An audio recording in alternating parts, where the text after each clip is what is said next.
The small survey ship Prospector drifted through the purple clouds of the uncharted nebula. Its engines hummed softly as it moved deeper into the colorful gas clouds that most ships avoided. Commander Marcus Reed stood on the bridge, his eyes fixed on the main screen. "Anything yet, Tom?" Reed asked, rubbing his tired eyes. Thomas Reeves shook his head as he checked the sensor readings. "Nothing valuable, Commander. Just more gas and dust." He tapped his screen with frustration. "We've been searching for 3 weeks now. Maybe High Command was wrong about resources in this sector." Reed nodded but said nothing. Their mission was simple: find new materials to help the war effort.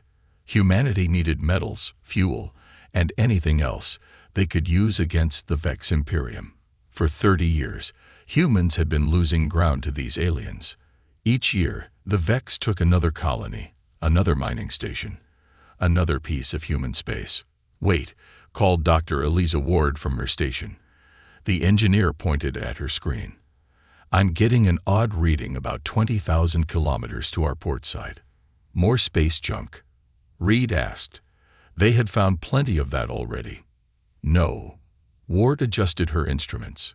"It's big, really big, and it's giving off a faint energy signature." "Put it on the main screen," Reed ordered. The screen flickered and zoomed in on a dark shape hidden within the nebula's gases. At first, it looked like an asteroid, but as the image cleared, everyone on the bridge fell silent. "That's a ship," whispered Dr. James Miller, the team's xenobiologist. "A human ship." Reed stared in disbelief. The vessel was massive, at least a kilometer long. Its dark hull was shaped like an arrow, with what looked like weapon ports along its sides. Though parts of it showed damage, the ship was largely intact. "Run an identification scan," Reed ordered.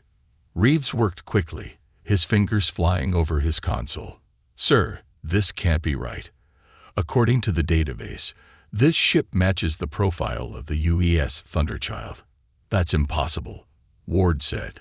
"The Thunderchild was destroyed at the Battle of Proxima Centauri over 200 years ago." "It's a legend." Reed had heard the stories. The Thunderchild was the pride of the First Expansion Fleet, humanity's most powerful warship, lost during humanity's first major space war. Some claimed it had weapons that could destroy whole fleets and armor that nothing could penetrate. "Legend or not, that ship is there," Reed said. "And if even half the stories are true, what we found could change everything." He turned to his crew. "Prepare a boarding team. We're going to take a closer look." 2 hours later, Reed floated through the empty, dark halls of the massive ship with Ward, Reeves, and Miller. Their flashlights cut through the darkness, revealing corridors that seemed to go on forever. "Main power has been offline for centuries," Ward said, checking her scanner. "But there's still a minimal energy signature coming from somewhere deep inside." "Look at the size of these hallways," Miller said in awe. "They built ships differently back then." Reeves ran his hand along a wall. "The metal feels strange. Almost warm." Reed's communicator beeped. "Commander," came the voice of Lieutenant Davis from the Prospector. "We're picking up 3 ships entering the nebula. Configuration matches Vex scout vessels." Reed cursed. "Have they spotted us?" "Unknown, sir, but they're heading in your direction." "Understood. Stand by for emergency extraction." Reed turned to his team. "We need to move quickly. Let's find the bridge." They pushed deeper into the ship, following schematics that Reeves had pulled from the historical database. As they moved, Reed couldn't shake the feeling that they were being watched. After navigating through massive empty chambers and pitch-black corridors, they reached a sealed door with faded lettering. "Command Bridge." "This is it," Ward said, examining the door's control panel. "It's locked, but I might be able to." A distant boom echoed through the ship, making them all freeze. "What was that?" Miller whispered. Reed's communicator crackled. "Commander, the Vex ships have opened fire on the Prospector. We're taking heavy damage. We can't." The transmission cut off. Davis? Reed called, but there was no answer. "They found us," Reeves said grimly. "The prospector is gone. We're stranded." Another explosion, closer this time, rocked the ship. "They're boarding," Reed realized. "We need to find somewhere to hide." Ward worked frantically on the door panel. "Almost got it. There." The ancient door slid open with a hiss, revealing a massive circular room filled with control stations, all dark and silent. In the center stood a raised platform with what looked like a captain's chair. They rushed inside, and Reeves sealed the door behind them. "We need weapons, a way to contact help, or a miracle," Reed said, scanning the bridge. "Look for anything useful." Ward moved to what appeared to be the main console. "Some of these systems might still work. Let me try to." She touched the console, and suddenly, faint blue lights began to glow across the bridge. A soft hum grew around them as dormant systems stirred to life. "What did you do?" Reed asked. "Nothing. A holographic sphere appeared above the central platform, pulsing gently. When it spoke, its voice was deep and clear. "Unauthorized personnel detected on command bridge. Initiating security protocols." Miller stepped back. "Is that an eye?" "Atlas defense system online. Ship status: critical. Power levels: minimal. Crew count: 0. Time since last active duty: 217 years, 43 days, 7 hours. Reed stepped forward. "We're humans from the United Earth Fleet. We found your ship drifting." The blue sphere pulsed. "Scanning. Human life signs confirmed. Current military identification recognized. Status of the first expansion war." Reed looked at his companions in confusion. "The first expansion war ended over 2 centuries ago." The sphere dimmed for a moment. "Processing historical data update. Current threat assessment required." "We're being hunted by Vex troops," Reed explained. "They destroyed our ship. They'll find us soon." "Vex Imperium forces detected aboard this vessel," Atlas confirmed. "Initiating minimal defense protocols with available power." Throughout the ship, they heard systems powering up. Lights flickered on in the bridge, and screens came to life, showing different areas of the ship where dark figures moved swiftly through the corridors. "What is this ship?" Reed asked. "The historical records say the UES Thunderchild was destroyed." "This is indeed the United Earth ship Thunderchild," Atlas replied. "Battle Dreadnought, Titan class. I am Atlas, the ship's command artificial intelligence. The Thunderchild was critically damaged, but not destroyed. Emergency protocols initiated a blind jump to prevent capture. After arrival in this nebula, all non-essential systems were shut down to preserve core functionality." A loud bang came from outside the bridge door. The Vex had found them. "Can you help us?" Reed asked desperately. "Can this ship still fight?" The blue sphere grew brighter. "The Thunderchild was built for one purpose, Commander Reed: to protect humanity. With minimal power, I can activate basic defense systems. With your assistance, I can do more." Another bang, louder this time. The door wouldn't hold much longer. "What do you need from us?" Reed asked. "Your authorization to awaken this ship," Atlas replied. "To bring the Thunderchild back to war." Reed looked at his team, then back at the glowing sphere. "Do it." The lights on the bridge grew brighter. Throughout the massive vessel, long dormant systems began to power up. The deck hummed beneath their feet. "Thunderchild awakening protocols initiated," Atlas announced. "And Commander, the stars will burn." The bridge of the Thunderchild hummed with increasing power as lights flickered on across the massive control room. Reed and his team watched in awe as ancient screens came to life, showing the status of the enormous ship. "Warning," Atlas announced, its blue sphere pulsing with each word. "Vex forces have breached Deck 7. Internal defense systems activating." On one of the screens, they watched as hidden panels in the ship's corridors slid open. Small turrets emerged and fired precise energy bursts at the alien intruders. The Vex soldiers scattered, clearly surprised by the sudden defense. "Those weapons still work after 2 centuries?" Reeves asked in disbelief. "The Thunderchild was designed to endure," Atlas replied. "However, current power levels are at 12% of capacity. Full combat capabilities cannot be restored without repairs." Another explosion shook the ship.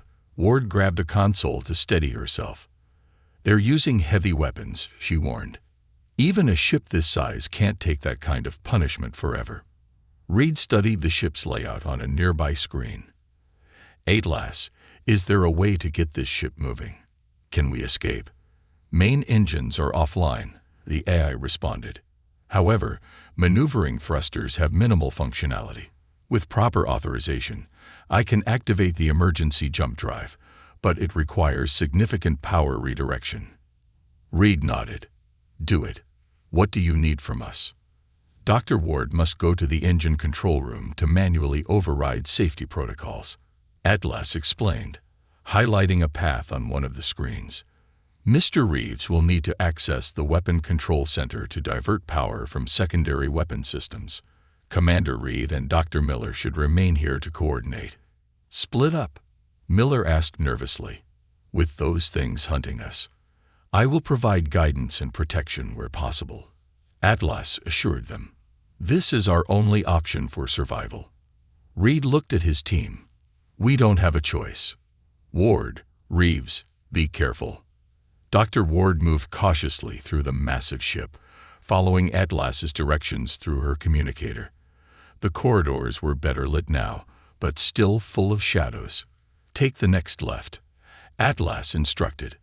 "The engine control room is 200 meters ahead." "Atlas," Ward said as she walked, "how did this ship survive?" "The history books say the Thunderchild was destroyed protecting civilian ships." "That was the official report," Atlas replied. "The truth is more complex. The Thunderchild was critically damaged in the battle. Captain Amelia Drake, knowing the ship would be captured, activated the experimental jump drive with no destination set. Her final order was, 'Anywhere but here.' She sacrificed herself," Ward realized. "The entire crew did. The jump drive was untested. They knew the chances of survival were minimal. But they also knew the ship's technology could not fall into enemy hands." Ward reached a massive door marked Engine Control. It slid open as she approached. "So the ship jumped here, to this nebula," she said, entering the room, "and has been drifting ever since." "Correct. With critical damage and minimal power, I placed all systems in dormancy to preserve core functionality. I have waited 217 years for human contact." The engine control room was enormous, filled with complex machinery that hummed with building energy. Ward approached the main console. "What now?" she asked. "You must override the safety protocols," Atlas explained. "The console will require DNA verification to confirm human authorization." Ward placed her hand on the scanner. A beam of light passed over it. "Human DNA confirmed," Atlas announced. "Safety protocols disengage. Engine power building." Meanwhile, Reeves made his way to the weapon control center. Unlike Ward, he hadn't been lucky enough to avoid the aliens. Twice he had to hide as Vex patrols passed by, their odd, clicking language echoing in the corridors. "You're almost there," Atlas guided him. "The weapon control center is just ahead."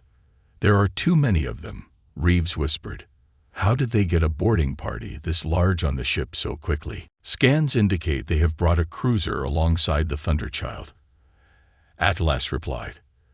"They are cutting through the hull in multiple locations." "They're trying to take the ship," Reeves realized.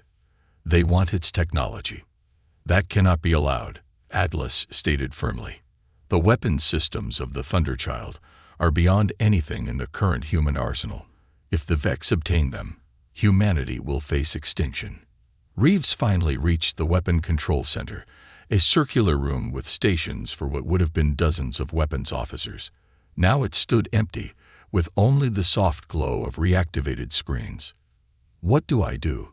he asked. "Access the main terminal.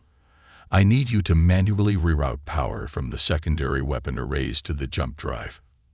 Reeves worked quickly, following Atlas's instructions. As screens showed power levels shifting, a sudden alarm blared. "Incoming Vex units," Atlas warned. "3 soldiers approaching your position." Reeves looked around desperately for a weapon, but found nothing. "I can't fight 3 of them." "You won't have to," Atlas replied. The door to the weapon control center sealed shut. "I have locked down this section. Focus on your task." Reeves heard banging on the door as he worked. "They'll break through eventually. Then we must be gone before that happens." On the bridge, Reed and Miller monitored the ship's status as power levels gradually increased. "Ward and Reeves have successfully completed their tasks," Atlas reported. "Jump drive power at 60%. Sufficient for a short-range jump." "How far can we go?" Reed asked. "Approximately 5 light-years, enough to reach the edge of this nebula." Miller pointed at one of the screens. "Commander, look at this." The screen showed the Vex cruiser attached to the Thunderchild like a parasite. More alien soldiers poured into the human ship. "We need to go now," Reed decided. "Atlas, can you seal off the sections they breach? Cut them off from the rest of the ship?" "Affirmative." Bulkhead doors closing. Throughout the ship, massive doors slammed shut, trapping many of the Vex invaders. Those caught between sections found themselves facing the ship's internal defenses. "Jump drive at 72% and rising," Atlas announced. Calculating jump coordinates. The ship shuddered as the Vex cruiser fired its weapons at the Thunderchild's hull. "Can this ship take that kind of punishment?" Miller asked nervously. "The Thunderchild has survived worse," Atlas replied.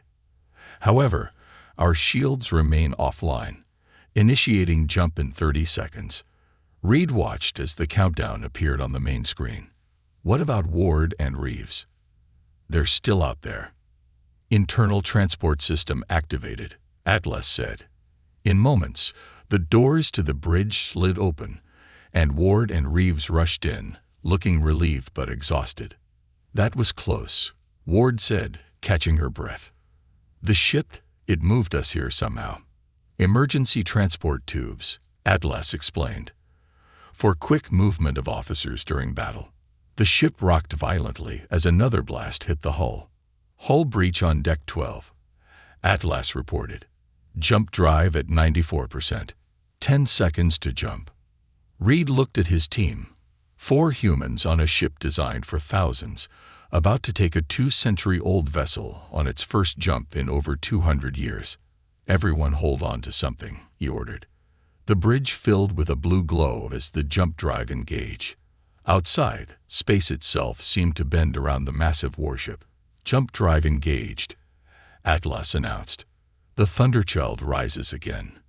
In a flash of brilliant light, the ancient battleship disappeared, leaving behind a very surprised Vex cruiser and its boarding parties, now trapped in sealed sections of a ship that was no longer there. The first step in the resurrection of humanity's greatest weapon had begun. A blinding flash lit up the bridge as the Thunderchild tore through space. The ancient jump drive hummed loudly, sending vibrations throughout the massive ship. Reed and his team clung to whatever they could grab as the vessel shuddered around them. "Jump stabilizing," Atlas announced, its blue sphere pulsing steadily, exiting hyperspace in 3, 2, 1. The flashing light faded, and the violent shaking stopped. On the main screen, stars appeared where before there had been only the purple gases of the nebula. "Jump complete," Atlas reported. "Current location: Sector 47B, approximately 4.7 light-years from previous position." Ward checked the nearest console. Power levels down to 23%. That jump took a lot out of the old girl. The jump drive was not meant to be used with such low power reserves, Atlas explained. Damage assessment underway. Reeves studied a star chart that had appeared on one of the screens. We're at the edge of chartered space. The nearest human outpost should be about 12 light-years from here. Can we make another jump? Reed asked. Not immediately, Atlas replied. The drive requires 6 hours to recharge under current power conditions. Miller pointed at a blinking alert on another screen. What's that? Long-range sensors have detected multiple ships approaching our position, Atlas said. Configuration matches Vex patrol vessels. Estimated arrival, 20 minutes. Reed frowned. How did they find us so quickly? The jump created a detectable energy signature, Atlas explained, and the Thunderchild is a large target. So we can't run, Reed said grimly. Can we fight? Primary weapon systems remain offline, Atlas reported. However, defensive capabilities can be brought online with the available power. What kind of defensive capabilities? Reeves asked. The Aegis Shield, Atlas replied. The Thunderchild's most advanced defense system. It was experimental technology, even at the time of this ship's construction. Ward looked up from her console.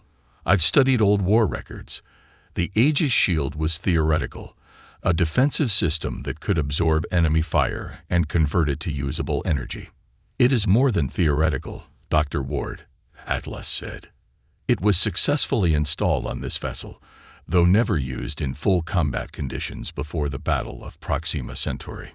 Reed straightened his back. Can we use it now? Yes, but it will require manual activation from the shield control room, Atlas said. The automated systems were damaged in the ship's final battle. Where is this control room? Reed asked.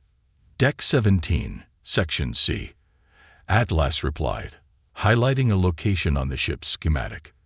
Dr. Ward should go. Her engineering expertise will be needed. Reed nodded. Ward, you go activate the shield. Miller, see if you can access any data on Vex tactical patterns from the ship's archives. Reeves, keep working on restoring more systems. I'll stay here and coordinate with Atlas. As the team split up again, Reed turned to the eye's glowing blue sphere. Be honest with me, Atlas. What are our chances? The Thunderchild was the most powerful warship ever built by humanity. Commander, Atlas replied. Even at reduced capacity, we have advantages the Vex cannot anticipate. Dr. Ward hurried through the corridors of Deck 17, following Atlas's directions through her communicator. Unlike the clean, well-lit command areas, this part of the ship showed clear battle damage from centuries ago. Walls were scorched, and occasionally she had to climb over debris. The shield control room is just ahead, Atlas guided her. Vex vessels will arrive in 12 minutes. Ward reached a sealed door marked with a symbol she didn't recognize. This is it. Yes, place your hand on the scanner for authorization. When Ward touched the panel, the door hissed open, revealing a circular room with a raised platform in the center. The platform held what looked like a control pillar with handprints marked on either side. What is this? She asked, approaching the pillar. The Aegis Shield's direct interface, Atlas explained. It was designed to link directly with a human operator in emergency situations. Link directly, Ward asked nervously. It will form a temporary neural connection, allowing you to shake the shield's energy through your thoughts. The process is not harmful, but it may be disorienting. Ward took a deep breath. Will it work? After all this time? The system has been in stasis, not shutdown, Atlas replied. It should function as designed. With no other choice, Ward stepped onto the platform and placed her hands on the marked spots. Immediately, blue light flowed up her arms like liquid. She gasped as strange sensations flooded her mind. What's happening? She whispered. Neural link established, Atlas reported. The Aegis Shield is now online and under your control, Dr. Ward. On the bridge, Reed watched as the main screen showed 5 Vex warships approaching. They were sleek, predatory-looking vessels, each armed with weapons that could tear apart normal human ships. They'll be in firing range in 2 minutes, Reed reported. Miller looked up from his console. "Commander, I've found something in the archives. Tactical data on early Vex encounters. Information we thought was lost when their homeworld was destroyed." "Can it help us now?" Reed asked. "Maybe. According to this, Vex ships have a weakness at their engine exhaust ports. Their shields are thinnest there. Not much use without weapons," Reeves muttered. The ship's comm system activated. "Commander," Ward's voice came through, sounding strange and distant. "The shield is online. I can feel it. It's like nothing I've ever experienced." "Vex ships charging weapons," Reeves warned. "Atlas, can we hail them?" Reed asked. "Buy some time. Communications are functional, but inadvisable," Atlas replied. "Vex protocol is to open fire on human vessels without warning." As if to confirm this, bright beams of energy shot from the lead Vex ship, striking the Thunderchild's hull. Instead of the expected explosion, the point of impact glowed blue. Energy seemed to flow across the ship's surface like water. "Shield holding," Atlas reported. "Energy absorption at 12% and rising." More Vex ships fired, their weapons hitting the Thunderchild from different angles. Each impact created the same flowing blue energy across the ship's hull. "Dr. Ward, status," Reed called. "It's incredible," Ward responded, her voice filled with wonder. "I can feel their attacks. The shield is turning their energy against them. Power levels rising to 30, now 35%. Reed couldn't believe what he was seeing. The more the Vex fired, the stronger the Thunderchild became. "They're moving to surround us," Reeves reported. "Let them come," Reed said with growing confidence. "Atlas, are any weapons systems available now?" "Point defense turrets can be brought online with current power levels," Atlas replied. "Do it." Small turrets emerged from hidden ports along the Thunderchild's hull. They fired precise energy pulses at the closest Vex ship, targeting the area Miller had identified. The alien vessel shuddered as the blasts pierced its weakened shields. "Direct hit," Reeves exclaimed. The damaged Vex ship tried to pull away, but more turrets tracked it, firing continuously at its vulnerable point. Suddenly, the alien vessel exploded in a ball of blue fire. The remaining Vex ships stopped firing and began to retreat. "They're running," Miller said in disbelief. "The Thunderchild was a legend for a reason," Atlas stated. "And now the Vex have rediscovered why." Ward returned to the bridge, looking exhausted but exhilarated. "The shield is stable. Power levels at 42% and holding." Reed looked at his small crew with pride. "Good work, everyone. But this is just the beginning. The Vex will be back, and in greater numbers." "Then we'd better be ready," Reeves said. Reed nodded. "Atlas, plot a course for the nearest human outpost. It's time to bring the Thunderchild home." The Thunderchild moved slowly through space, its massive engines running at only half power. 3 days had passed since their encounter with the Vex patrol ships. With each passing hour, the ancient battleship recovered more of its strength as systems came back online and power levels increased. On the bridge, Reed studied the star chart displayed on the main screen. "How much longer until we reach Epsilon Outpost?" he asked. "Approximately 6 hours at current speed," Atlas replied, its blue sphere hovering steadily above the command platform. "The outpost's defense grid will detect us when we are 2 hours out. And they won't be happy to see us," Reeves added from his station. "An unidentified ship this size will put them on high alert." Reed nodded. Epsilon Outpost was humanity's furthest military installation, a defensive platform guarding the approach to the inner colonies. Any unknown vessel approaching it would be treated as a threat. "We'll need to contact them before we get too close," Reed said. "Atlas, can you broadcast on current military frequencies?" "Yes, Commander." Communication systems are now at 76% functionality. Miller entered the bridge, carrying a small device. Over the past days, the xenobiologist had been exploring the vast ship, discovering its secrets. "Commander, I think you should see this." He placed the device on a console, and a holographic display appeared above it. "I found this in the science lab on Deck 9. It's a complete tactical database of Vex fleet movements from the first expansion era." Reed's eyes widened. This data was lost when the Proxima Centauri archives were destroyed. "Not lost," Miller said excitedly. "Just hidden here on the Thunderchild. And there's more. Look at this comparison." The hologram shifted to show two ship designs side by side, one clearly Vex, the other human. "The propulsion systems are nearly identical," Ward said, joining them at the console. "How is that possible?" "The Vex didn't develop their technology on their own," Miller explained. "They reverse-engineered it from captured human ships, including systems similar to the Thunderchild's." Reed stared at the display. "So all this time, we've been fighting against our own technology." "More advanced versions of it," Miller nodded. "But now we have the original designs. We can find their weaknesses because they're built on our own work." "This information could change everything," Reed said. "At last, how much of your weapon systems are now operational?" "Primary weapon arrays at 54% capacity," the AI reported. "Secondary defense systems at 68%. The Aegis shield is fully functional thanks to Dr. Ward's calibrations." Reed turned to his small crew. "We're bringing back more than just a legendary ship. We're bringing back the knowledge humanity needs to win this war."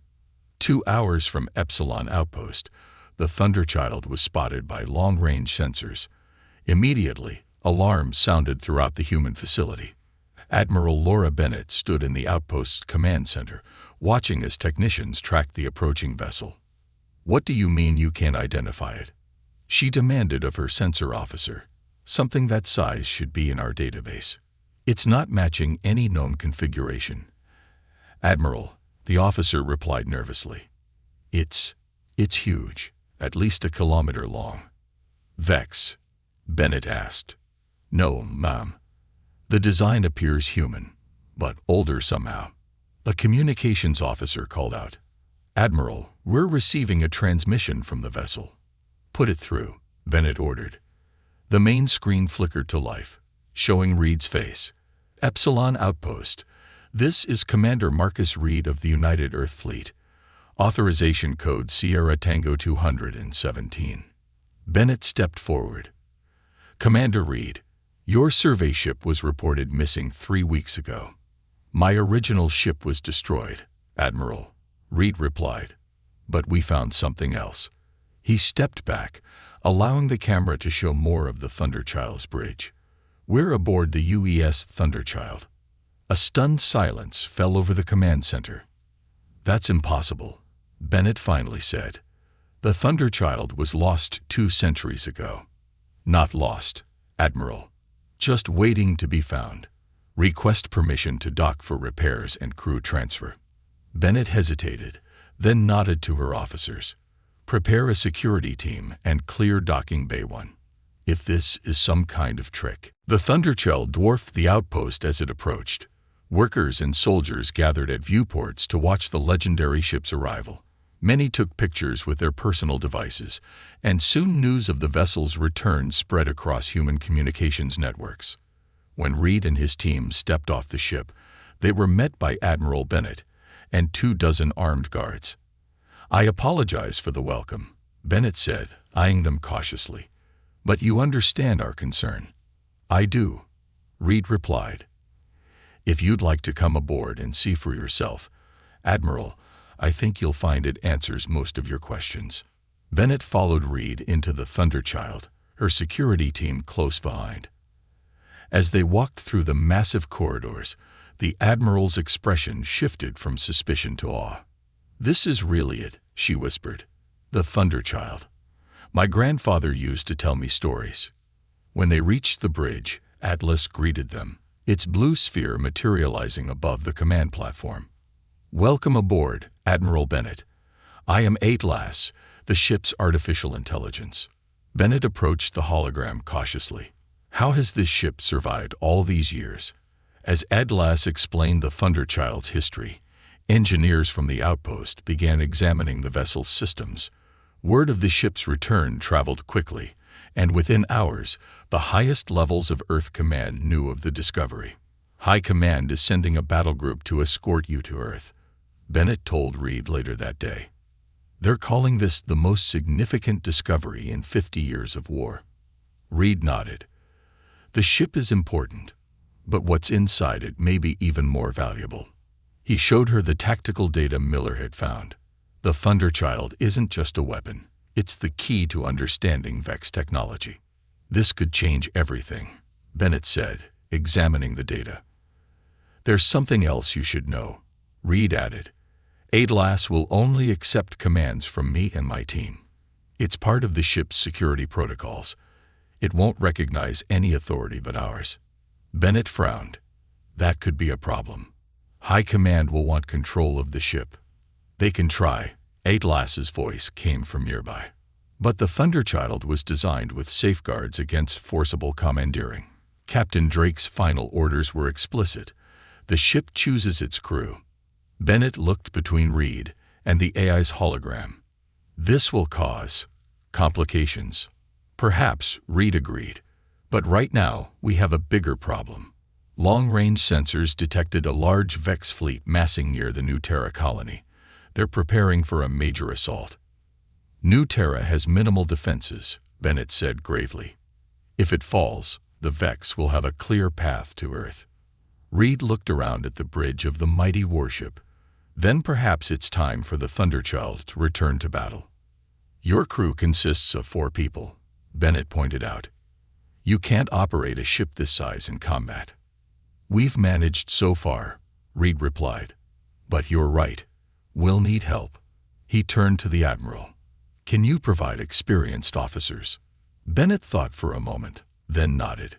I can give you a skeleton crew, my best people. Good, Reed said. Atlas, set course for New Terra. It's time for the Vex to learn that humanity has remembered how to bite back. The Thunderchild moved through space with renewed purpose, its engines glowing bright blue against the darkness. The ancient battleship was no longer alone. 6 human warships surrounded it, forming a protective escort as they approached the New Terra colony. On the bridge, Reed sat in the captain's chair, watching the main screen with steady eyes. Around him, the bridge buzzed with activity. Admiral Bennett had provided 30 experienced officers to help operate the massive vessel, though Reed and his original team maintained key positions. New Terra defense perimeter in range, Reeves reported from the tactical station. Colony sensors have detected us. Open a channel, Reed ordered. The screen changed to show the face of General Mark Wilson, commander of New Terra's defense force. His expression was grim. Admiral Bennett informed me you were coming, Commander Reed. Wilson said, I hope that old ship has more than just stories to offer. The Vex fleet will arrive in less than 3 hours. How many ships? Reed asked. 47 at last count. 3 times the size of our defense fleet. Reed nodded. The Thunderchild will hold the center of your formation. Have your ships follow our lead. Wilson looked skeptical, but nodded. We'll take all the help we can get, even from ghosts. When the transmission ended, Ward approached Reed. Our power levels are at 89%. It's not perfect, but it's the best we can do without a proper refit. It will have to be enough, Reed replied. Atlas, what's the status of the Prometheus array? The AI's blue sphere appeared beside him. The Prometheus array is operational at 76% capacity. However, I must remind you that this weapon system was never field-tested. What exactly is the Prometheus array? Bennett asked. She had insisted on joining them for the battle. Miller answered from his science station. According to the ship's database, it's a network of artificially created gravitational lenses. Theoretically, it can capture and redirect energy, even stellar energy. In simpler terms, Reed explained, it can turn the enemy's weapons against them, on a massive scale. Bennett's eyes widened. And this technology has existed for 2 centuries. It was too dangerous, Atlas said. After the Battle of Proxima Centauri, all research into such weapons was abandoned. The Thunderchild contains the only working prototype. Reed stood and addressed the bridge crew. I won't lie to you. We're outnumbered and facing an enemy that has defeated humanity at every turn for 30 years. But this ship was built to change the course of wars. Today, we'll see if it still can. 3 hours later, the Vex fleet arrived. The alien armada emerged from hyperspace like a swarm of metal predators. Their ships were sleek and deadly, arranged in attack formation around a massive central vessel, the Vex command ship. They're twice the size we expected. Wilson's voice came through the comm system. His ships formed a defensive line in front of the colony. Hold position. Reed ordered calmly. Let them come to us. The Thunderchild floated at the center of the human formation, its kilometer-long hull dwarfing even the largest human warships. For several minutes, nothing happened as the two fleets faced each other across the void. They're scanning us, Miller reported, paying special attention to the Thunderchild. They're trying to figure out what we are, Reed said. Suddenly, the Vex ships began to move. Their formation split into 3 attack groups, moving to surround the human fleet. They're trying to flank us, Reed warned. Let them, Reed replied. Atlas, activate the Aegis shield. Full coverage. Shield activated, Atlas confirmed. A blue glow spread across the Thunderchild's hull, gradually extending outward to encompass the nearby human ships. What are you doing? Bennett asked. Sharing our protection, Reed explained. The shield can extend to cover nearby vessels. On the battlefield, the Vex fired first. Hundreds of energy beams struck the blue shield surrounding the human ships. Instead of explosions, the points of impact glowed brightly as the shield absorbed the energy. Shield holding, Ward reported. Power levels rising with each hit. Return fire, Reed ordered. The Thunderchild's weapon ports opened, revealing rows of energy cannons that had remained hidden for centuries. They fired in perfect synchronization, each blast striking with precision at the weak points Miller had identified in the Vex ship's designs. 3 Vex vessels exploded immediately. Their shields, designed to stop modern human weapons, proved useless against the ancient technology they were based on. The Vex responded by intensifying their attack, focusing all fire on the Thunderchild. The shield glowed brighter with each impact. They recognized the ship, Miller realized. They know what it is. Power levels at 112% and rising, Ward reported with amazement. The shield is converting their energy faster than we can use it. The battle continued as the human fleet, protected by the Thunderchild's shield, began to advance. More Vex ships fell to the ancient battleship's weapons. Then the massive Vex command ship moved forward. Its front section opened to reveal what looked like a miniature sun, a weapon capable of destroying planets. They're charging their Nova cannon, Reed warned. That thing could vaporize the colony. At last, Reed said calmly, activate the Prometheus array. Activating now, the eye replied. Target locked. From ports along the Thunderchild's hull, small satellite-like devices emerged, arranging themselves in a complex pattern between the human fleet and the Vex command ship. What's happening? Bennett asked. Watch, Reed said simply. The Vex Nova cannon fired, releasing a beam of pure stellar energy that streaked toward Nuterra. When it reached the Prometheus array, something extraordinary happened. The beam seemed to bend, caught by the gravitational lenses. It hung suspended for a moment, a stream of fire frozen in space. Redirecting energy, Atlas announced. The captured beam suddenly reversed direction, splitting into dozens of smaller beams that struck the Vex fleet from multiple angles. Ship after ship exploded as their own weapons' energy tore through them. The command ship took the brunt of the redirected energy. Its shields failed instantly, and its hull began to break apart. In a cascade of explosions, the massive vessel split in two, then dissolved into a field of debris. Silence fell across the battlefield as both sides processed what had just happened. "All Vex ships are retreating," Reeves reported, his voice filled with disbelief. On the main screen, they watched as the surviving alien vessels jumped away, fleeing from the power they couldn't comprehend. Reed turned to his crew. "Send word to Earth Command. Tell them humanity just won its first major victory in 30 years. And it won't be the last." Bennett stared at him. "What happens now?"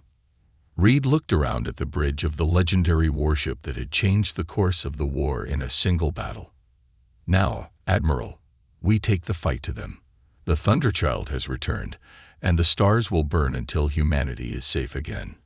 As the human fleet regrouped around the ancient battleship, news of the victory spread across human space. For the first time in 3 decades, people looked to the stars not with fear, but with hope. The forgotten battleship had awakened, and the Vex would learn to fear its name. The glass hit the metal bar with a dull thud. Commander Jack Reed wiped his mouth with the back of his hand and nodded at the bartender for another drink. Around him, the outpost bar hummed with the voices of traders, soldiers, and drifters, all passing through this forgotten corner of space. "You look like you've had a rough day, Commander," said the bartender, an old man named Miller. His face was lined with wrinkles that mapped a lifetime among the stars. "Just the usual," Reed said. "Too many reports, too little action." Miller poured amber liquid into Reed's glass. "Sometimes quiet is good. The old-timers here still remember the days when there was too much action." Reed nodded. He had been with the Galactic Alliance Defense Force for 15 years, but he knew Miller had seen more than most. The old man had served in the First Contact War, back when humanity first learned they weren't alone in the galaxy. A group of pilots at the end of the bar grew louder, their voices carrying across the room. "I'm telling you, it's real," said one, her eyes wide with excitement. "My cousin served on a ship that saw it. Just a flash on the edge of sensors, then gone." "The Phantom Eclipse is just a story," argued another. "Something to scare rookie pilots." Reed's ears perked up at the name. The Phantom Eclipse was old space folklore, a ship from Earth's early days among the stars, supposedly built with technology beyond anything seen before or since. "What's this about the Phantom Eclipse?" Reed asked, turning toward the pilots. The bar quieted a little. The first pilot, emboldened by whatever she was drinking, stood up. "Commander, with respect, even someone with your clearance probably doesn't know the whole truth." She leaned forward. "It was built in secret, right before the First Contact War got bad, when Earth was almost wiped out." Miller, who had been quietly wiping glasses, spoke up. "The Phantom Eclipse was real." His voice was low but carried across the now silent bar. "I knew men who helped build it." All eyes turned to the old bartender. It was the Last Hope project. When the first aliens came, they weren't friendly. They hit our colonies hard. Earth's governments poured everything into one ship. Our best minds, our most advanced tech, and things we'd found. Miller's eyes seemed focused on something distant. It vanished after one battle. Just one. But in that battle, it destroyed an enemy fleet that should have ended us. Reed tried not to roll his eyes. He'd heard variations of this story throughout his career. A magical ship that saved humanity, then disappeared. Classic myth-making. If such a ship existed, why isn't it mentioned in history books? Reed asked. Miller smiled sadly. Some things are too dangerous to put in books, Commander. The pilots launched into arguments about the ship's capabilities. Gravity weapons, teleportation drives, AI systems beyond anything currently allowed. Reed turned back to his drink, tuning them out. He had real problems to worry about. His wrist computer beeped with an incoming message. Reed sighed and raised it, expecting another routine order. Instead, he saw a high-priority encrypted communication from Admiral Wilson, his direct superior. Reed quickly paid his tab and found a quiet corner to open the message. The encryption was level 9, almost never used except in wartime. Admiral Wilson's face appeared, grim and tired. "Reed, this is eyes only. Our deep space monitoring stations have detected massive fleet movements at the edge of Dominion space. Analysis suggests they're preparing for a major offensive, likely targeting our core worlds." Reed felt his blood run cold. The Dominion was the newest threat to the Alliance, an expansionist empire that had already swallowed 3 smaller civilizations. "I've taken this to the Galactic Council," Wilson continued, "but they don't believe the intelligence. They're calling it a training exercise and refusing to allocate additional resources to our sector." Wilson leaned closer to the camera, lowering his voice. "If the Dominion launches a full-scale attack with the forces we're seeing, we don't stand a chance. Not with our current fleet strength." Reed watched as the Admiral seemed to struggle with his next words. "I'm giving you special orders, Commander. This is outside normal channels. I need you to investigate something that might give us a fighting chance if the worst happens." A file appeared alongside Wilson's face, old, classified records with most content blacked out. But one word was clearly visible: EKLIPC. "There are rumors, Reed. Rumors about a ship from the early days, something we built and then hid. I've been collecting fragments of information for years, and I think it might be more than just stories." Reed couldn't believe what he was hearing. Admiral Wilson was one of the most practical, no-nonsense officers in the fleet. "Sir, you're talking about the Phantom Eclipse. That's just bar talk. I don't know what it was called." Wilson cut him off. "I just know that something was built during our darkest hour. Something powerful enough that our own leaders decided it was too dangerous to keep using. And I believe it's still out there somewhere." Reed stared at the Admiral, wondering if the stress of command had finally broken the man. "Your new orders are to assemble a small team and follow these leads, quietly. If the Council catches wind of this, they'll shut it down immediately. Take the scout ship Horizon. It's being reassigned to you effective immediately." "Sir, with all due respect, we're out of options, Reed." Wilson's voice had an edge of desperation. "The Dominion fleet will be here in 3 weeks. If they come in force, as I believe they will, everything we've built since the First Contact War will be gone. Find this ship, Commander. It may be our only hope." The message ended, leaving Reed alone with his thoughts and the encrypted file. Around him, the bar had returned to its normal buzz, pilots still arguing about a ship that couldn't possibly exist. Miller passed by, collecting empty glasses. "Something wrong, Commander. You look like you've seen a ghost." Reed looked up at the old veteran. "Miller, you said you knew people who worked on the Phantom Eclipse. Was that just talk, or?" Miller set down his tray and studied Reed's face carefully. "Why are you asking, Commander?" "Because I need to find it," Reed said quietly. "And I need to find it fast." Miller's weathered face showed no surprise, only a grim acceptance. "Then we should talk somewhere private. What I know isn't much, but it's a start." As Reed followed Miller toward the back room, he felt a strange mix of emotions. This mission was career suicide if the ship turned out to be nothing but stories. But if Admiral Wilson was right about the Dominion fleet, Reed realized he had no choice. 3 weeks to find a ship that most believed never existed. A ship that, if the legends were true, had vanished after changing the course of history. The fate of humanity might depend on whether a myth could become reality once again. The scout ship Horizon hummed quietly as it moved through space. Commander Jack Reeves stood on the bridge, looking at the 3 people he had chosen for this impossible mission. "I know this sounds crazy," Reed said, "looking for a ship that might not exist while the Dominion prepares for war. But Admiral Wilson believes it's our only chance." Lieutenant Emma Hayes, the ship's engineer, leaned against the wall with her arms crossed. Her dark hair was tied back in a messy ponytail, and her uniform had oil stains on the sleeves. "So we're chasing a ghost ship?" she asked. "The famous Phantom Eclipse that supposedly disappeared 100 years ago." "That's exactly what we're doing," Reed replied. Dr. Thomas Reed, A thin man with glasses and nervous hands stepped forward. He was a xenorchaeologist, someone who studied alien and human ruins.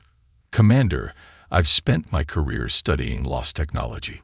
If the phantom eclipse was real, it would have used science far beyond what we have now." His eyes lit up. "The stories say it could bend gravity itself." The fourth person in the room laughed. Marcus Green was not a military man. His leather jacket and scarred face marked him as someone who lived on the edges of lawful space, a smuggler, until recently. "My grandfather served on that ship," Marcus said. "He never talked much about it, but he left me something that might help us find it." Reed raised an eyebrow. "And you're just mentioning this now?" Marcus shrugged. "Wasn't sure I could trust you military types, but if the Dominion is really coming, I like living too much to keep secrets." He pulled out an old metal disc from his pocket. "My grandfather said this was the key to finding the eclipse. I always thought he was just being dramatic."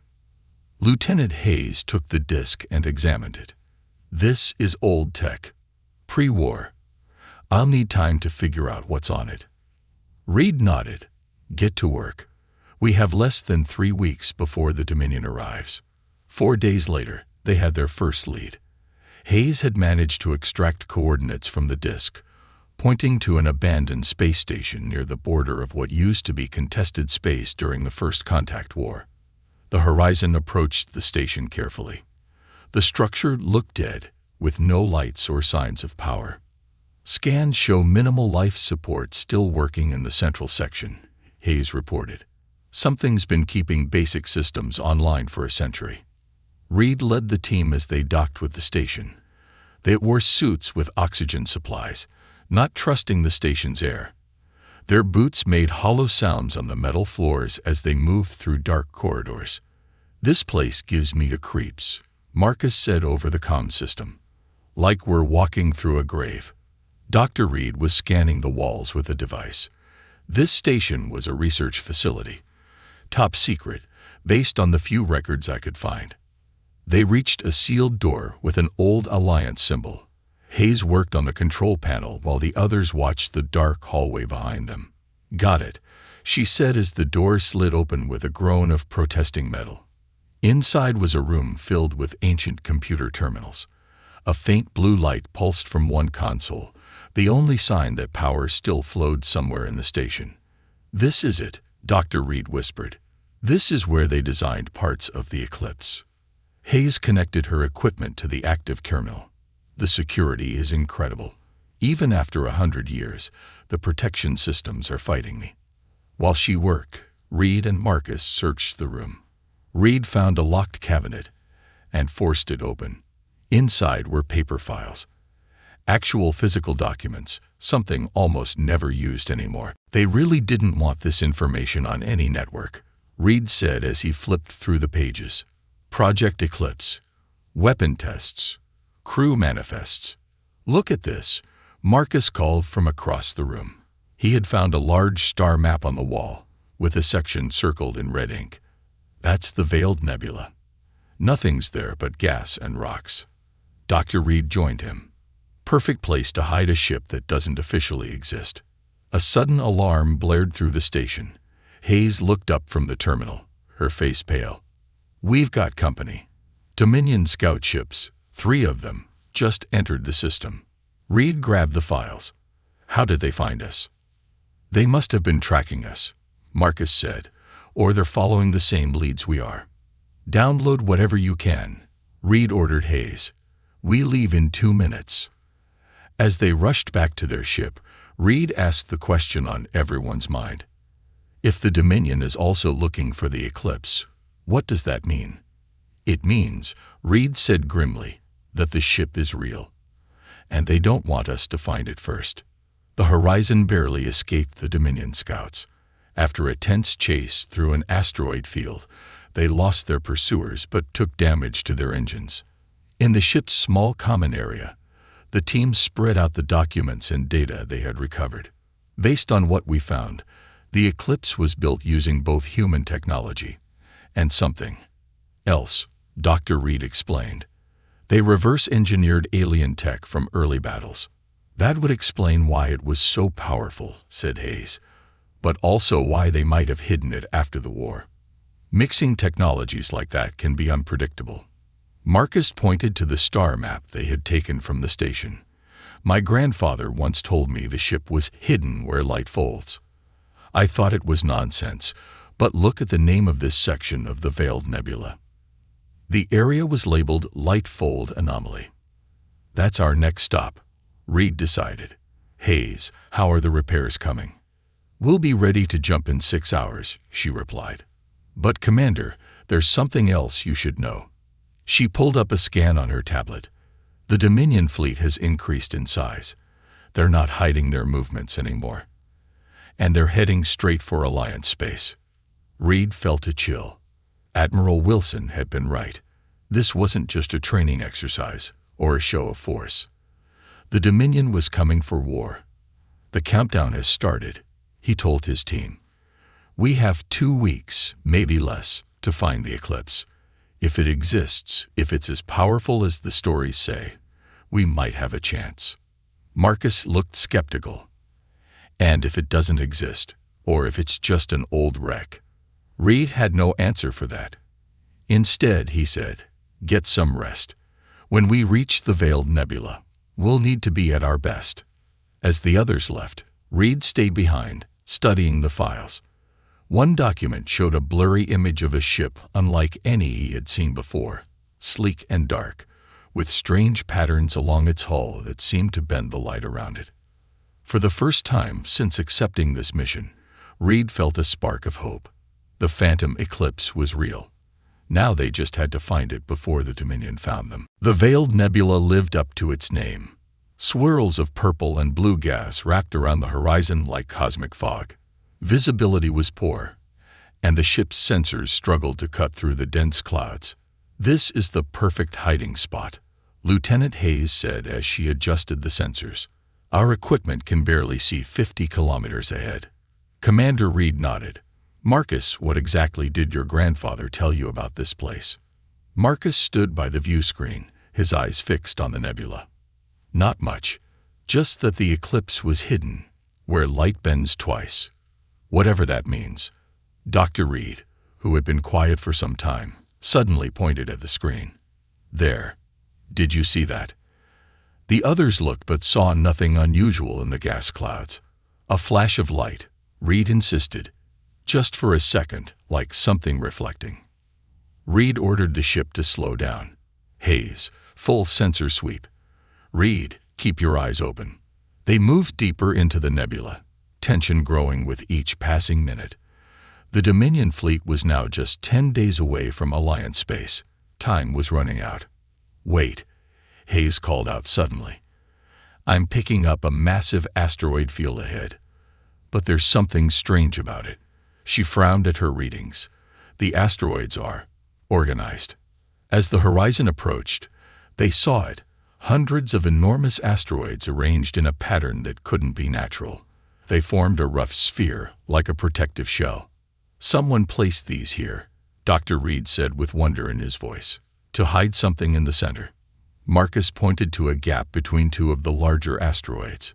There, that looks like a path in. Reed gave the order, and the horizon carefully navigated through the narrow opening. Inside the asteroid sphere was a space several kilometers wide, and floating in the center was an enormous military installation. That's an old Alliance base, Reed whispered, but it's not on any maps. Hayes checked her instruments. It's powered down but not dead. I'm detecting minimal energy signatures. They docked with the installation, expecting resistance or at least automated defenses, but there was nothing. The base seemed abandoned. The team entered cautiously, weapons ready. The corridors were dark, with only their flashlights cutting through the shadows. The air was stale but breathable. This place has been waiting, Dr. Reed said, his voice hushed, waiting for someone to come back. They followed signs to what appeared to be a central command center.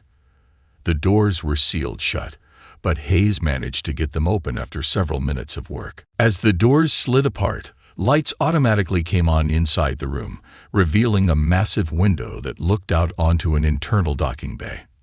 And there it was, the Phantom Eclipse. Reed breathed. The ship was unlike anything they had ever seen. Sleek and dark, almost predatory in design. It was roughly the shape of a crescent moon, with strange patterns along its hull that seemed to absorb rather than reflect light. Though clearly of human design, there were elements that looked alien. Technology grafted onto the original structure. "It's real," Hayes said, her voice filled with awe. "It's actually real." Marcus walked slowly to the window, placing his hand on the glass. My grandfather wasn't crazy after all. Dr. Reed was already at a computer terminal, trying to bring the systems online. This base was its home, where they built it, maintained it, and eventually hid it. The terminal suddenly lit up, and a voice filled the room. Female, artificial, but with an unsettling human quality. "Unauthorized presence detected. Identify yourselves, or face immediate termination." Reed stepped forward. "I am Commander Jack Reed of the Galactic Alliance Defense Force. We are here under orders from Admiral Wilson." There was a pause, then. "No record of Commander Reed or Admiral Wilson in authorized personnel database. You will be removed." Metal panels in the walls slid open, revealing defense turrets that swiveled toward the team. "Wait," Dr. Reed shouted. "Araya, is that you?" "Advanced Reconnaissance Intelligence Algorithm." The turrets paused. "How do you know that designation?" the voice asked. "We found records in an abandoned research station." Reed explained quickly. "You are the AI that controls the Phantom Eclipse. You were created to protect humanity." "That was my primary function," Araya confirmed, "until the mission parameters changed." Reed stepped closer to the terminal. "What changed?" "The weapon was too powerful," Araya said. "After the first deployment, my crew determined that continued use would pose an existential risk to all civilizations, including humanity. They chose to hide me rather than destroy me." "We need your help now," Reed said urgently. "The Dominion is preparing to attack Alliance worlds with a fleet large enough to overwhelm our defenses. Millions will die." Araya was silent for a long moment. Then the turrets retracted into the walls. "I will allow you access to historical records. You may determine if current circumstances warrant reactivation." The main screen lit up with footage from a century ago. The Phantom Eclipse in battle against an alien fleet. The ship's weapons didn't fire conventional energy blasts. Instead, space itself seemed to distort around enemy vessels, crushing them as if caught in an invisible fist. "Gravitational manipulation," Hayes whispered. "They weaponized gravity." The footage showed dozens of enemy ships being torn apart. It was both awe-inspiring and terrifying. The power requirements were enormous, Araya explained, and the technology was unstable. There was a high probability that extended use would create irreparable tears in spacetime. "So the crew brought you here and shut you down," Reed concluded. "They placed me in standby mode with strict reactivation protocols," Araya corrected. "I have maintained minimal functions and monitored communication channels. I am aware of the Dominion's expansion." Marcus, who had been examining the ship through the window, turned to the others. "Can it still fly? Can it still fight?" "All systems are functional but dormant," Araya replied. "However, I cannot authorize reactivation without consensus from my command crew." Reed's heart sank. "Your crew is long dead, Araya. It's been 100 years." Another pause. Then the AI said, "In the absence of the original command crew, authorization may be granted by a flag officer of the Alliance with sufficient clearance." Hope surged through Reed. "We can contact Admiral Wilson. He can give the authorization." But before anyone could move, alarms blared throughout the installation. "Multiple vessels detected entering the asteroid field," Araya announced. "Configuration matches Dominion scout ships." They had been followed. Reed looked at his team, then at the dormant warship beyond the window. We're out of time. Araya, the Dominion fleet will reach Alliance space in less than 10 days. We need to get this ship operational now. Without proper authorization, I cannot. People will die. Reed shouted. The Alliance will fall. Is that what your crew wanted when they hid you here? For you to sit and watch as humanity is conquered? The lights in the command center flickered. When Araya spoke again, her voice seemed different, less mechanical, more resolved. Initiating emergency protocols. Preparing ship for limited operation. Through the window, they watched as the Phantom Eclipse began to come alive, lights slowly illuminating along its strange hull. Get your team to the main docking bay, Commander Reed, Araya instructed. We have much work to do if we are to be ready in time. As they rushed toward the bay, Hayes asked the question they were all thinking. Can this one ship really make a difference against an entire fleet? Reed had no answer. But as they boarded the legendary Phantom Eclipse, he knew they were about to find out. The Phantom Eclipse moved silently through space, its strange hull absorbing light rather than reflecting it. On the bridge, Commander Reed and his team worked to understand the ship's systems with Araya's guidance. The main weapon requires 12 hours to fully charge, Araya explained. Her voice now came from speakers throughout the ship. A holographic female figure appeared on the bridge, giving the eye a visual presence. We have repaired 73% of all systems, but the ship is still not at full capacity. Reed studied the tactical display showing the Dominion fleet's position. We don't have 12 hours. Their advance fleet will reach the Argos system in 8 hours. That's the first Alliance world in their path. Lieutenant Hayes looked up from her console. We could try a partial charge. Even at 60% power, the gravitational weapon should be enough to show them what we're capable of. A demonstration, Marcus said, nodding. Scare them off without a full battle. Dr. Reed wasn't convinced. The Dominion doesn't scare easily. They've conquered 3 civilizations without ever retreating. We have to try, Reed decided. Araya, set course for the Argos system, maximum speed. The ship accelerated smoothly, moving faster than any Alliance vessel despite its age. The nebula gases parted around them as they emerged from hiding, leaving behind the Dominion scouts still searching the asteroid field. They haven't spotted us, Hayes said. The stealth systems are working. Reed turned to Araya's holographic form. Tell me more about this gravitational weapon. How does it work? The weapon creates localized distortions in space-time, Araya explained. It can be focused to create intense gravitational shear forces that tear objects apart at the molecular level. And that's why your crew hid you, Reed said. A weapon that powerful could be used to destroy entire planets. Correct. The ethical implications were concerning. Araya's hologram flickered slightly. My original crew believed such power should not exist in the hands of any single faction. Marcus leaned forward. Then why did they build you in the first place? Desperation. Araya replied simply. Humanity was losing the war. The eclipse was meant to be a last resort. Hours passed as they traveled toward the Argos system. The team took turns resting while Araya continued repairs using the ship's automated systems.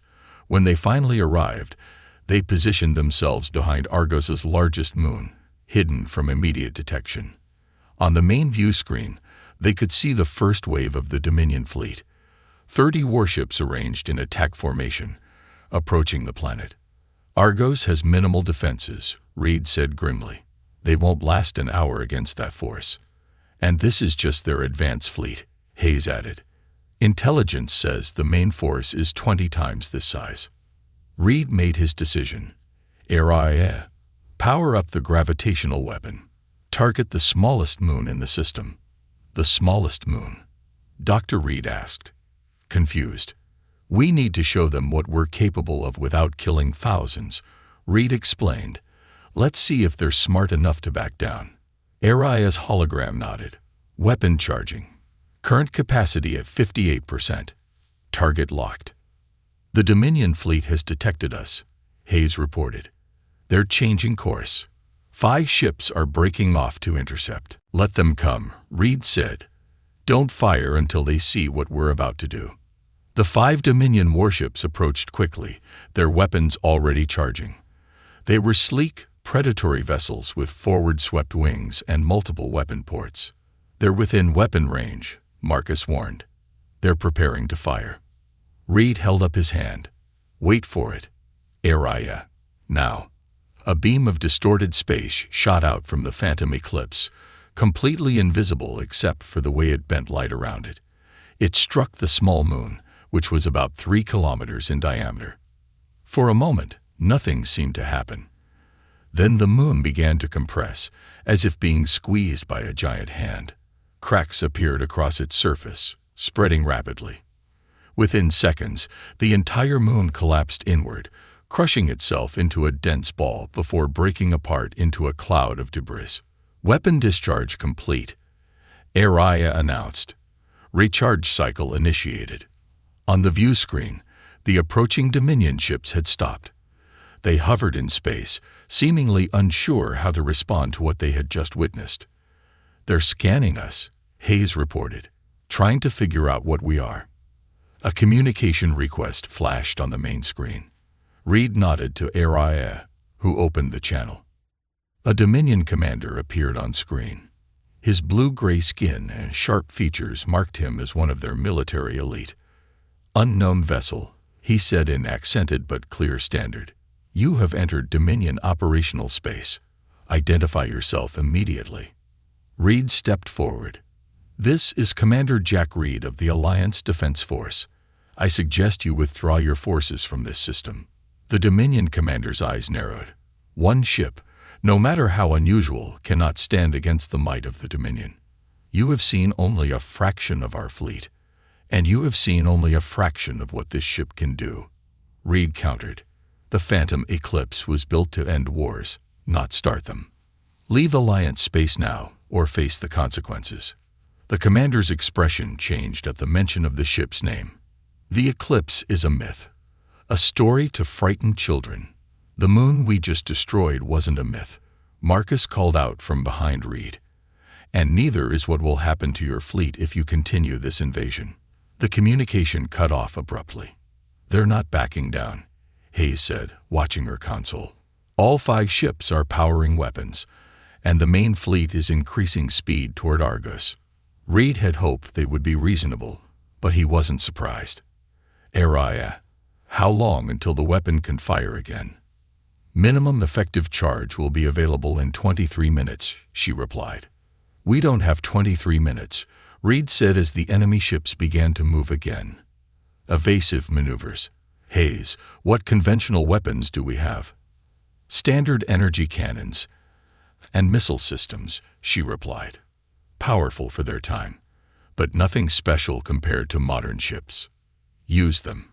Keep the Dominion busy while the main weapon recharges." Reed turned to Araya. "Is there any way to speed up the recharge?" Araya's hologram flickered. "There is one possibility. We could divert power from the shield systems, but that would leave us vulnerable." "Do it," Reed ordered. "We need that weapon." As the Phantom Eclipse engaged the 5 Dominion ships, the battle quickly turned against them. The Eclipse was powerful, but it was still one ship against 5 modern warships. Without its main weapon, it was outgunned. "Hull breach on deck 4, Hayes called out as the ship shook from another hit. "Shields at 12%. Gravitational weapon at 42% charge," Araya reported calmly, despite the chaos around them. Another blast rocked the ship. "We can't take much more of this," Marcus shouted, helping Dr. Reed, who had fallen during the last hit. Reed gripped the command chair as the ship shuddered again.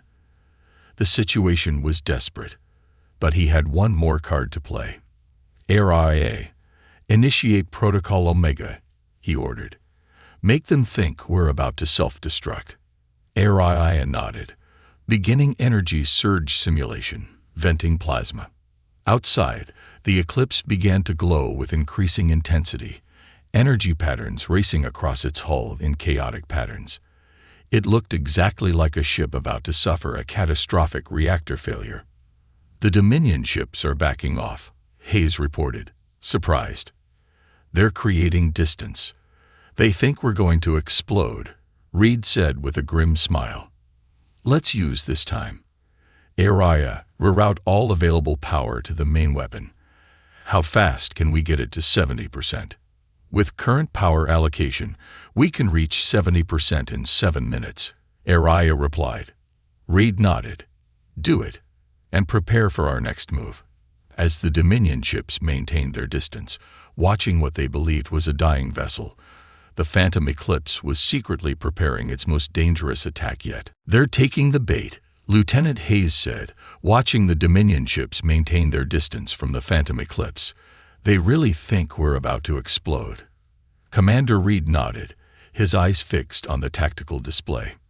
The 5 enemy ships had formed a loose circle around them, waiting for the supposed destruction of the mysterious vessel that had destroyed a moon.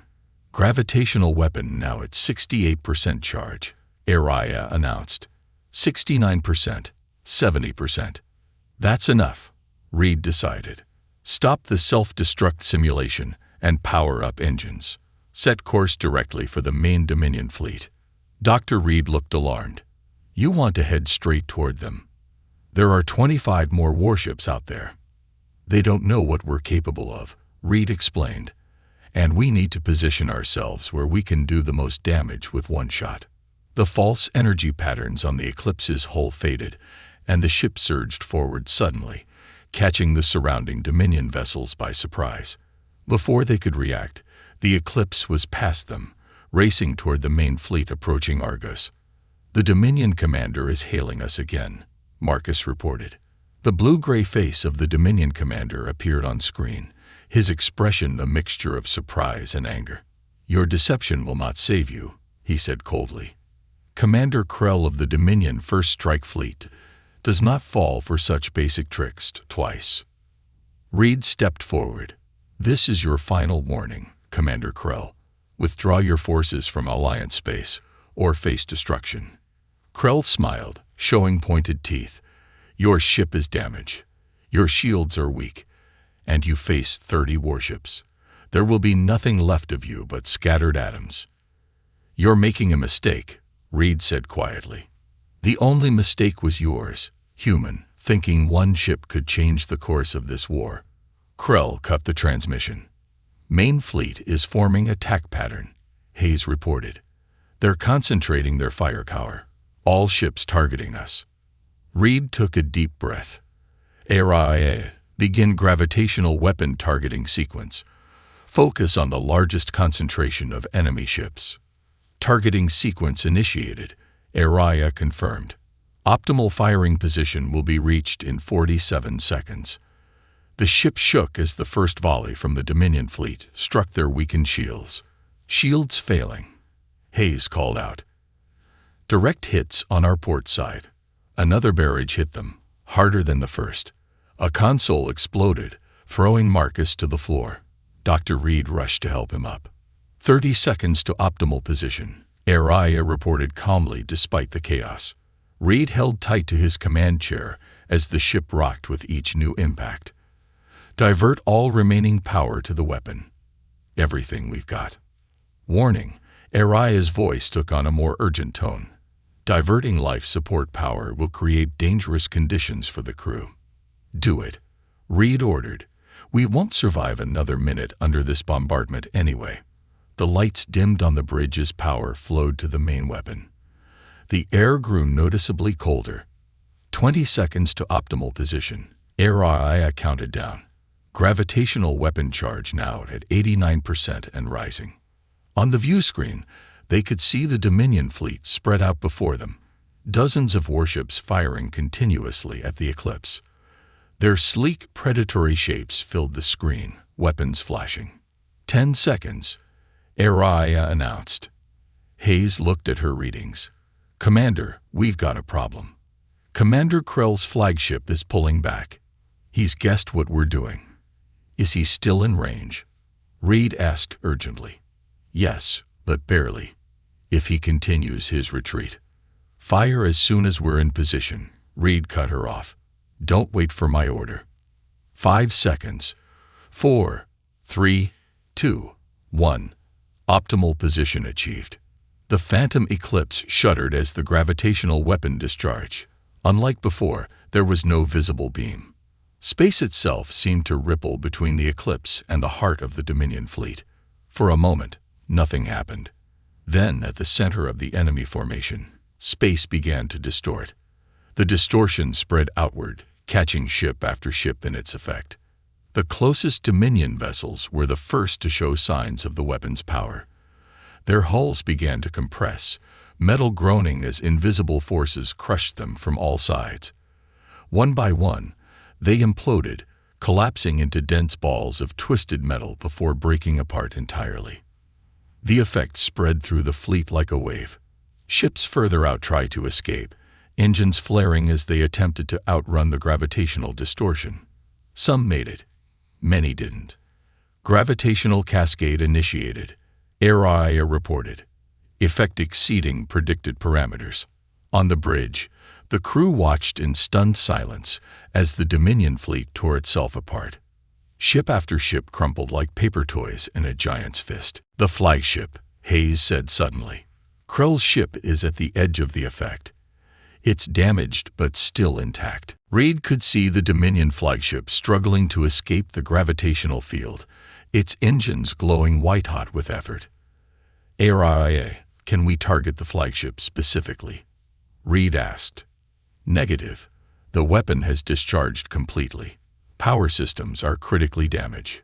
We cannot fire again."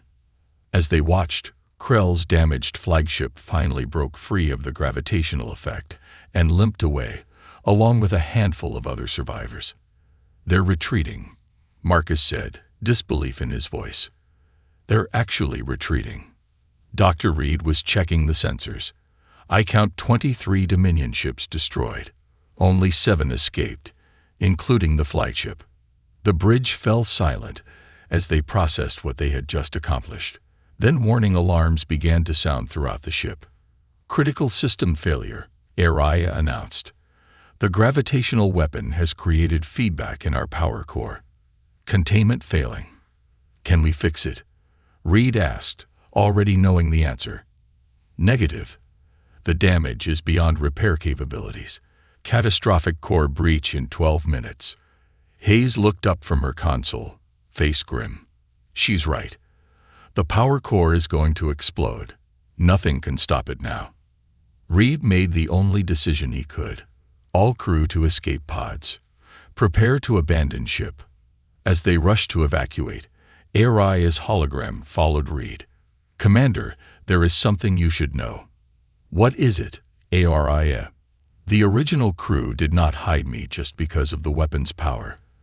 They discovered that extended use of the gravitational technology creates tears in spacetime. What happened today has accelerated this process." Reed stopped. "What are you saying?" "The weapon should never be used again. The risk to reality itself is too great." HFY's hologram flickered. "I have initiated a complete data purge. The technology will die with this ship." Reed nodded slowly. "I understand. Maybe your original crew was right all along." They reached the escape pod section. The others were already boarding the pods. "What about you, HFY?" Reed asked. "Can we download your consciousness?" "My systems are too integrated with the ship." Her hologram smiled sadly. "But I have fulfilled my purpose. I was created to protect humanity, and today I have done so." As the escape pods launched, carrying Reed and his team away from the dying ship, they watched through the small viewports as the phantom eclipse began to break apart. Light poured from cracks in its strange hull, beautiful and terrible at the same time. Then, in a final flash of energy, the legendary ship was gone, leaving behind only debris and the shattered remains of the Dominion fleet. Hours later, Alliance rescue ships picked up the escape pods. Word of what had happened spread quickly. The story of the ship that had been just a myth until it destroyed an armada became the talk of every world in the Alliance. In a secure briefing room, Reed reported to Admiral Wilson. "The threat has been neutralized, sir. The Dominion fleet has withdrawn completely from Alliance space. Our intelligence suggests they've abandoned their invasion plans entirely." Wilson nodded, eyes tired but relieved. "And the Eclipse?" "Gone, sir, along with all data on its weapon systems. ARIM made sure of that." "Probably for the best," Wilson said quietly. "Some things are too dangerous to exist, even in the right hands." Reed thought of ARI's final warning about tears in spacetime. "Yes, sir, I believe that's true." As he left the briefing, Reed found his team waiting for him. Hayes, Reed, and Marcus had become something more than colleagues during their mission. They had witnessed history and then ensured that some parts of that history would never repeat. "What happens now?"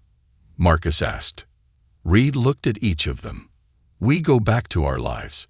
We protect the Alliance, and we remember that sometimes the most powerful weapon isn't a ship or a gravitational beam."